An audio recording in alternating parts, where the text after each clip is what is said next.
Hello বন্ধুরা, good morning. কেমন আছো তোমরা সবাই? আশা করি সবাই ভালো আছো, আমিও ভালো আছি। আর আজকে আমি তোমাদের সাথে একটা নতুন রেসিপি শেয়ার করব, সেটা হচ্ছে ঝাল সবজি সুজি। তো নোনতা সুজি তো এর আগে আমি তোমাদের সাথে শেয়ার করেছিলাম, বাড়িতে বানিয়ে খেয়েছিলাম। আর আজকে সবজি দিয়ে সুজি বানাবো, এটা পুরো আমার মন থেকে করা, ঠিক আছে? কোনো কিছু দেখা না কিন্তু।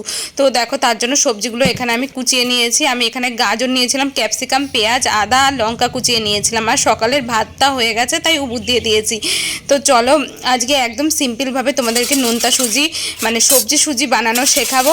তোমরা বাড়িতে অবশ্যই ট্রাই করে দেখবে, কিন্তু দারুণ লাগে কিন্তু এটা খেতে। তো আমি এখন বাইরে কড়াইটাকে ভালো করে ধুয়ে নিচ্ছি। এই যে রান্নাঘরে এখন চলে আসলাম, গ্যাসটা ধরিয়ে দিলাম। এবার আমি এই কোটোটা দেখতে পাচ্ছ, এখান থেকে সুজির প্যাকেটটা আমি ছিঁড়ে নেব। তো সকালবেলা ভাত হয়েছিল, কিন্তু ভাত খেতে ইচ্ছা করছিল না আমার বরের দুজনারই খেতে ইচ্ছা করছিল ঝাল সুজি। তাই আমি ঝাল সুজিটা চটপট বানিয়ে নিলাম। আর এটা খেতেও যেমন ভালো হয়, খুব তাড়াতাড়ি কিন্তু তৈরি হয়ে যায়।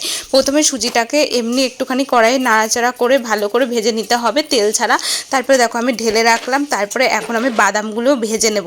ভাজা বাদাম হলে আর ভাজতে হবে না, যদি কাঁচা বাদাম হয় তাহলে ভেজে নিতে হবে। তো এই যে বাদামগুলোকে এখন আমি ভালো করে ভেজে নিচ্ছি। আর কড়াইয়ের মধ্যে তেল গরম হয়ে গেছিলো, ওর মধ্যে আমি আগে থেকে কেটে রেখেছিলাম পেঁয়াজ, গাজর, ক্যাপসিকাম, আদা কুচি আর লঙ্কা কুচিটাকে ভালো করে ভেজে নেব। আর একটুখানি লবণ দিয়ে দিয়েছি। এবার অল্প একটুখানি হলুদ দেবো, বেশি হলুদ দেবো না, বেশি হলুদ দিলে হলুদের গন্ধ বেরোবে। তো এবার ভালো করে এটাকে ভেজে নিতে হবে। তারপরে দেখো এখানে বাদামগুলো ভেজে রেখেছি, সুজিও ভাজা আছে, আর এইগুলোও ভাজা হয়ে গেছে সবজিগুলো। এখন আমি সুজিটাকে ভালো করে দিয়ে নাড়াচাড়া করে নেব। তারপরে অল্প একটুখানি জল দিয়ে কিন্তু এটাকে মানে ঝুরঝুরে মতো করতে হবে, বেশি জল দেওয়া যাবে না।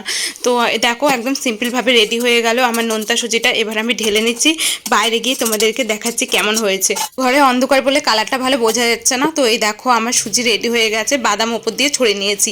এটা কিন্তু খেতে দারুণ ছিল। ও আমি একটুখানি সামান্য চিনি দিয়েছিলাম, তাহলে খেতে আরও বেশি ভালো লাগে। তোমরাও কিন্তু বাড়িতে একদিন বানিয়ে খাবে, কিন্তু এর প্রেমে পড়ে যাবে, সত্যি বলছি।